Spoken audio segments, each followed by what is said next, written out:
الحمد للہ رب العالمین والصلاة والسلام علی رسولہ الکریم اما بعد فاعوذ باللہ من الشیطان الرجیم بسم اللہ الرحمن الرحیم قال النبی صلی اللہ علیہ وبارک وسلم کل سلامی من الناس علیہ صدقۃ کل یوم صدق رسولہ النبی الکریم الرؤوف الرحیم۔ تمام ساتھی درود و سلام کا نذرانہ سرکار کی بارگاہ میں پیش کریں۔ اللہم صلی علی سیدنا و حبیبنا محمد وبارک وسلم وصلی علیہ الصلاۃ والسلام علیک یا رسول اللہ وعلی آلک و اصحابک یا رحمۃ للعالمین۔ آج کی حدیث پاک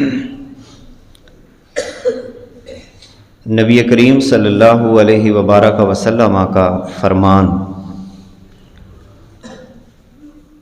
کہ انسان کے جسم کے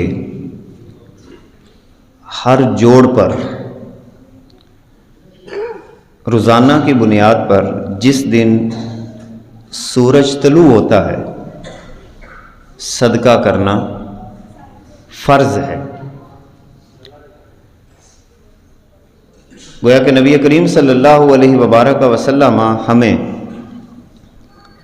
یہ تعلیم عطا فرما رہے ہیں کہ رب ذوالجلال نے جو ہمیں جوڑ عطا فرمائے ہیں، اور ایک روایت کے اندر باقاعدہ ان کا ذکر بھی ہے 360 جوڑ رب ذوالجلال نے ہر انسان کو عطا فرمائے، اور ساتھ یہ بات فرما دی کہ ہر جوڑ پر روزانہ کی بنیاد پر صدقہ کرنا لازم ہے، فرض ہے، جس سے یہ پتہ چلا کہ رب ذوالجلال ہم سے یہ تقاضا کر رہا ہے کہ جو نعمت میں نے تمہیں جسم کی صورت میں دی ہے تم اس کا شکریہ ادا کرو۔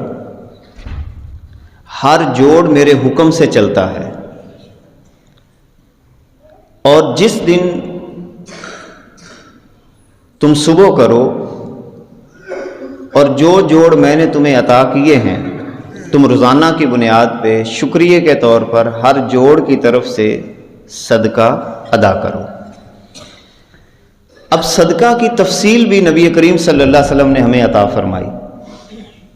جہاں مالی صدقات و خیرات کرنے کا حکم ہے، وہیں پر نبی کریم صلی اللہ علیہ وسلم نے فرمایا تعدیل بین اثنین صدقۃ۔ کائنات کے آقا فرماتے ہیں کہ دو بندوں کے درمیان عدل کرنا یہ بھی صدقہ ہے۔ اب اس حوالے سے رب ذوالجلال قرآن مقدس کے اندر ارشاد فرماتا ہے لا خیر فی کثیر من نجواہم الا من امر بصدقۃ او معروف او اصلاح بین الناس۔ رب ذوالجلال یہ فرماتا ہے کہ جو ہمارے انسانوں کے اکثر خفیہ مشورے ہوتے ہیں، خفیہ مشوروں سے کیا مراد ہے؟ جیسے بعض دفعہ ہم تنہائی میں بات کرتے ہیں، ہم میں سے ایک شخص دوسرے کو کہتا ہے یار میری بات سننا، تنہائی کی بات جس میں کوئی نہ کوئی مشاورت ہوتی ہے، تو رب ذوالجلال یہ فرماتا ہے کہ تمہاری جو خفیہ مشاورت ہے وہ بھی 3 چیزوں پر مشتمل ہونی چاہیے۔ اب اندازہ لگائیں کہ جیسے ہم نے کل بھی عنوان بیان کیا کہ رب ذوالجلال انسانوں سے تقاضا کس بات کا کر رہا ہے، یعنی جب تم تنہائی میں بات کرو، کوئی خفیہ میٹنگ کرو، کوئی خفیہ مشورہ کرو، تو تمہارا مشورہ جو ہے وہ 3 چیزوں کے اوپر مشتمل ہونا چاہیے۔ نمبر 1 فرمایا من امر بالصدقہ۔ ایک یہ ہے کہ تم مشورے کے اندر یہ بات شامل کرو کہ ایک دوسرے کو صدقات و خیرات کی تلقین دو۔ اب دیکھیں کتنا خوبصورت ایجنڈا اللہ رب العزت ہمیں عطا فرما رہا ہے کہ آپس میں خفیہ مشورہ جو تم نے کرنا ہے اس کا پہلا ایجنڈا تمہارا کیا ہو کہ جب بھی یار بات سننا میری، تو تنہائی کے اندر تم ایک دوسرے کو یہ بات کر رہے ہو کہ یار فلاں بندے پہ ہم نے خرچ کرنا ہے، نیکی کے کام پہ خرچ کرنا ہے۔ اب دیکھیں اس میں اس مشورے سے روک دیا گیا جو کسی سے مال چھیننے کا مشورہ ہو یا فتنے اور فسادات کا مشورہ ہو، بلکہ مشورہ کس چیز کا کرنا ہے؟ دوسرے کے اوپر خرچ کرنے کا۔ دوسری بات فرمائی او معروف، نیک بات کا مشورہ کرنا ہے، اس کے علاوہ تم مشورہ بھی نہ کرو۔ تیسری بات فرمائی او اصلاح بین الناس، لوگوں کے درمیان صلح جوئی کا مشورہ کرنا ہے۔ یہ تین باتیں فرمانے کے بعد رب ذوالجلال یہ فرما رہا ہے وَمَن يَفْعَلْ ذَلِكَ ابْتِغَاءَ مَرْضَاتِ اللَّهِ، جو بندہ یہ تین کام اللہ تعالیٰ کی رضا حاصل کرنے کے لیے کرتا ہے تو ہوگا کیا؟ فَسَوْفَ نُؤْتِيهِ أَجْرًا عَظِيمًا، ہم اسے ان قریب بہت بڑا اجر عطا فرمائیں گے۔ اسی لیے رسول اللہ صلی اللہ علیہ وسلم نے فرمایا کہ دو لوگوں کے درمیان عدل کرنا یہ صدقہ ہے۔ اللہ رب العزت قرآن مقدس میں فرماتا ہے اعدلوا هو اقرب للتقوی، عدل اختیار کرو یہ تقوی کے زیادہ قریب ہے۔ لہذا جو بندہ اپنی زندگی کے اندر عدل و انصاف کا پیمانہ ہر وقت تھامے رکھتا ہے تو گویا کہ جیسے جیسے وہ عدل کرتا چلا جاتا ہے رب ذوالجلال اس پر بھی اسے صدقے کا ثواب عطا فرماتا ہے۔ دوسری بات رسول اللہ صلی اللہ علیہ وسلم نے فرمائی وَتُعِينُ الرَّجُلَ فِي دَابَّتِهِ،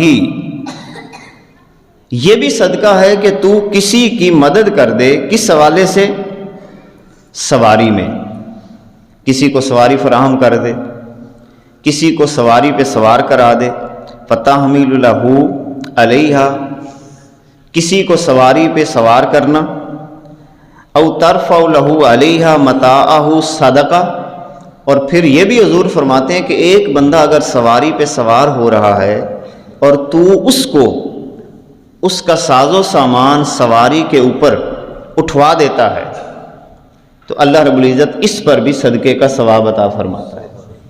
یعنی کسی کی گٹھڑی ہے، کوئی اور چیز ہے، وہ سواری پہ سوار کرنا چاہتا ہے اور ایک بندہ اس کی مدد کر دے، یہ بھی صدقہ ہے۔ تیسری بات نبی کریم صلی اللہ علیہ وسلم نے فرمائی وَالْكَلِمَاتُ الطَّيِّبَاتُ صَدَقَہ، فرمایا کہ اچھی بات کہنا، کلمہ طیبہ، کلمہ طیبہ سے ایک مراد تو کیا ہے؟ لا الہ الا اللہ، مگر یہاں پر حدیث پاک میں اس لفظ سے مراد کیا ہے؟ الکلمۃ الطیبہ، ہر وہ گفتگو جس کے اندر اچھائی ہو، بھلائی کی بات ہو، اچھی بات ہو۔ تو نبی کریم صلی اللہ علیہ وسلم فرماتے ہیں کہ جو بندہ اپنی گفتگو کو اچھا کر لیتا ہے وہ اور کوئی صدقہ نہ بھی دے، اللہ رب العزت اس کی اچھی گفتگو پر بھی اسے صدقے کا ثواب پہنچا دیتا ہے۔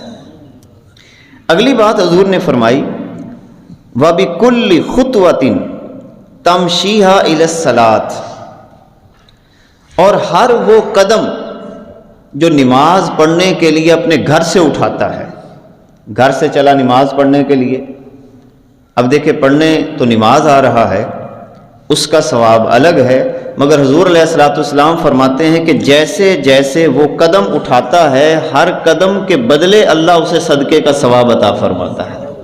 یعنی موجے ہی موجے ہیں، یعنی نماز پڑھنے آ رہے ہیں اور ہر قدم پر اللہ رب العزت جو ہے وہ صدقے کا ثواب عطا فرماتا ہے۔ اور پھر کائنات کے آقا صلی اللہ علیہ وسلم نے فرمایا وَتُمِيتُ الْأَذَىٰ عَنِ الطَّرِيقِ صَدَقَةٌ، فرمایا کہ راستے کے اندر کوئی ایسی چیز جو لوگوں کے لیے تکلیف کا سامان بن سکتی ہے اس کو ہٹا دینا، راستے کو صاف کرنا۔ اس کے کئی پہلو ہیں، راستے کی کشادگی بھی ہے، راستے کو صاف کرنا بھی ہے۔ اگر کسی جگہ پہ ایسا راستہ ہے کہ لوگوں کے گزرنے کے اندر دشواری پیدا ہو رہی ہے اس کو ہٹانا، اب اس حدیث کے تناظر میں ذرا غور کریں. ہمارے ہاں گلیاں محلے بازار جو کھلے ہوتے ہیں، ہم کیا کرتے ہیں، بڑھاتے بڑھاتے ان کو تنگ کرنا شروع کر دیتے ہیں، جس کی وجہ سے لوگوں کا گزرنا مشکل ہو جاتا ہے.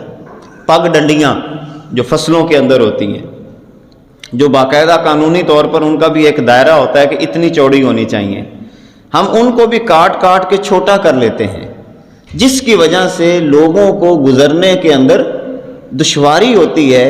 تو دیکھیں کتنا بہترین اصول نبی کریم صلی اللہ علیہ وسلم نے عطا فرما دیا کہ راستے کے اندر سے تکلیف دہ چیز کو جو بندہ ہٹا دیتا ہے، اللہ اس پر بھی اسے صدقے کا ثواب عطا فرماتا ہے.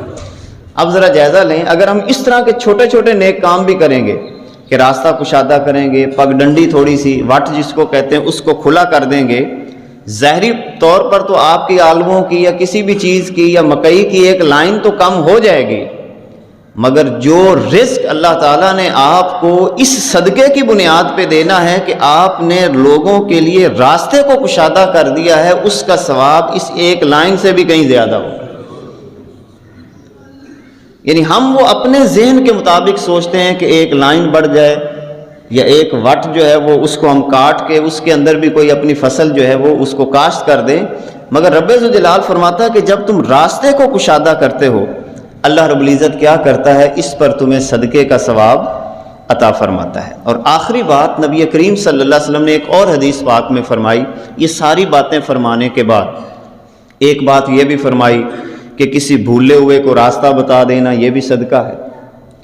اسی طرح نبی کریم صلی اللہ علیہ وسلم نے فرمایا کہ خندہ پیشانی کے ساتھ دوسرے سے ملاقات کر لینا یہ بھی صدقہ ہے. اور پھر نبی کریم صلی اللہ علیہ وسلم نے یہاں تک بات ارشاد فرما دی کہ جس بندے کے پاس کوئی سہولت موجود نہ ہو تو فرمایا کہ اپنے چہرے کے اوپر مسکراہٹ کو رکھ لینا، تاکہ لوگوں کو جب وہ ملاقات کرے تو خشکی کا ماحول نہ ہو بلکہ محبت اور پیار کے ساتھ ملتا ہے، تو رب ذوالجلال اس پر بھی اسے صدقے کا ثواب عطا فرماتا ہے. اب یہ ساری تعلیمات کا وہی خلاصہ کہ اللہ رب العزت اس بات سے خوش ہوتا ہے کہ لوگوں کے ساتھ کسی نہ کسی طریقے سے بھلائی اختیار کی جائے، محبت اختیار کی جائے. اللہ رب العزت اسی بات سے خوش ہوتا ہے کہ جب اس کی مخلوق کو خوش کرنے کی کوشش میں بندہ اپنی زندگی صرف کرتا ہے. اور آقا کریم علیہ الصلوۃ والسلام نے فرمایا اللہ کو جو بہترین اعمال لگتے ہیں ان میں سے ایک یہ بھی ہے سرور تدخلہ علی مسلم، کہ آپ کوئی خوشی جو ہے وہ مسلمان کے سینے کے اندر پیدا کرتے ہیں.